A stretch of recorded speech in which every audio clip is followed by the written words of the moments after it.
আচ্ছা সাকিবিয়ান ভাইরা বোনেরা বা বন্ধুরা, একটা জিনিস তোমরা নোটিস করেছো, তোমরা নিশ্চয়ই নোটিস করেছো যে দেখো রিসেন্টলি মানে এক্ষুনি রাজকুমার টিম আমেরিকায় রাজকুমার ছবির শুটিং চলছে, আমরা জানি। তার কিছুদিন আগে ভারতের বেনারসে দরদ ছবির শুটিং হলো, সেটাও জানি। আবার কিছুদিনের মধ্যে তুফান ফ্লোরে যাবে হায়দ্রাবাদে, ভারতে রামোজি ফিল্ম সিটি থেকে শুটিং শুরু হবে, সেটাও আমরা জানি। বাট এই যে দরদ ছবির শুটিং হয়ে গেল ভারতের বেনারসে, এত কি ছবি বেরিয়েছিল যতটা রাজকুমারের থেকে বেরোচ্ছে? এই বিষয়টা নিয়ে আমার কি মতামত এটা আমি বলার চেষ্টা করব, এবং তোমাদের কি মতামত সেটাও কমেন্ট বক্সে জানতে চাই। কাজেই অবশ্যই যদি তোমাদের ভালো লাগে আমার গোটা ভিডিওটা দেখো, এবং তারপরে তোমাদের কমেন্ট, তোমাদের মতটাও কিন্তু কমেন্ট বক্সে জানাতে কেউ ভুলো না। নমস্কার বন্ধুরা, আমি পৌশালী, চলে এলাম আরও একটা নতুন ভিডিও নিয়ে। রিসেন্ট টাইমে দেখছি যে নানান সময় কখনো কোনো ফ্যান্সদের সঙ্গে হোক, কখনো ডিনার টেবিল থেকে হোক, কখনো অবসর সময় তারা গল্পগুজব করছেন বা হাসাহাসি করছেন, আনন্দঘন মুহূর্ত কাটাচ্ছেন, সেই সময়কার হোক, বেশ কিছু স্টিল ফটোগ্রাফি রাজকুমার টিমের তরফ থেকে কিন্তু সোশ্যাল মিডিয়ায় অ্যাক্টিভ হয়ে যাচ্ছে। সেটা কখনো কখনো সময় হিমেল আশরাফ ভাইয়া পোস্ট করছেন, যেমনটা আমরা গতকাল গ্রুপ ফটোটা দেখতে পেয়েছি। আবার কিছু কিছু সময় দেখতে পাচ্ছি যে ফ্যানেদের তরফ থেকে ছবি পোস্ট হয়ে যাচ্ছে। মোট কথা, আমি মূল মোদ্দা কথা যেটা বলতে চাইছি, সাকিব ভাইয়ার লুক রাজকুমার ছবিতে বারবার আমাদের চোখের সামনে কিন্তু চলে আসছে, এবং প্রথম থেকে এই ছবিটার লুক নিয়ে একদল মানুষের কিন্তু একটুখানি একটা বক্তব্য ছিল যে ক্লিন শেভে কিন্তু সাকিব ভাইয়াকে ভালো লাগছে না। এখন যদি তোমরা রিসেন্টলি লুকটা দেখো তাহলে দেখতে পাবে সাকিব ভাইয়ার কিন্তু হালকা দাড়ি, একদম ক্লিন শেভটা কিন্তু নেই। ঠিক আছে, যদিও হিমেল আশরাফ বলেছেন 2 থেকে 3টে লুক থাকবে রাজকুমার ছবিতে, কিন্তু এই যে একটা শুটিং চলাকালীন একজন হিরোর এত ছবি চারিদিক থেকে ভাইরাল হচ্ছে, বা তিনিও ভক্তদের সঙ্গে ছবি তুলছেন এবং সেটা সোশ্যাল মিডিয়া আপলোড হয়ে যাচ্ছে, এই বিষয়টা ঠিক এক্স্যাক্টলি কেন হচ্ছে? ন্যাচারালি কিন্তু কোনো ডিরেক্টর, কোনো প্রডিউসার এমনটা চান না যে শুটিং চলাকালীন নায়কের ছবি এইভাবে বেরিয়ে যাক। তাহলে কি রাজকুমার ছবিতে আলাদা লুকটাতে আবারও একটা কোনো চমক আমরা পাবো, যেমনটা আমরা প্রিয়তমাতে পেয়েছিলাম? হ্যাঁ, হয়তো 80 বছরের বৃদ্ধের লুক থাকবে না, কিন্তু এমন কিছু চমক যেটা হয়তো আমরা দেখতে পাচ্ছি না।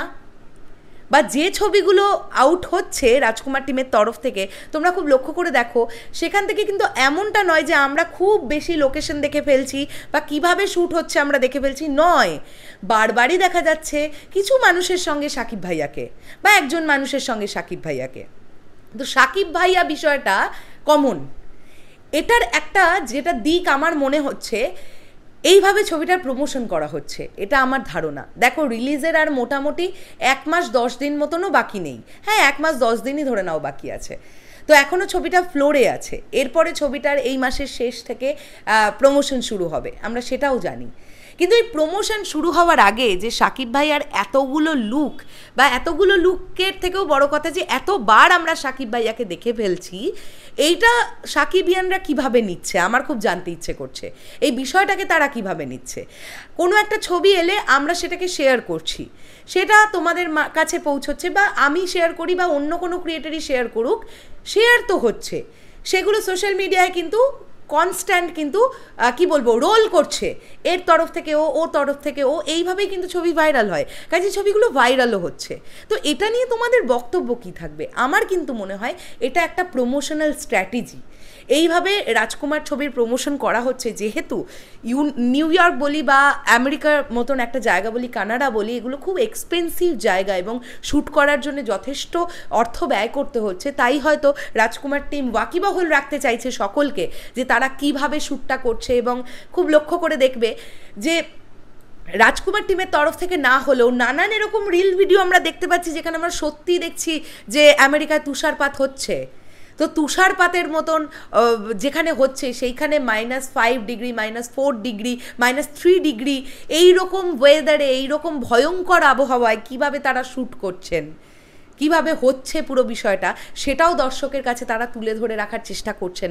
এছাড়াও তো আমরা জানতে পেরেছি বিহাইন্ড দ্য সিন আমরা দেখতে পাবো রিলিজের পরে, তো তখন নিশ্চয়ই আমরা দেখতে পাবো যে এক্স্যাক্টলি কতটা কষ্টের মধ্যে পুরো টিমকে শ্যুট করতে হয়েছে।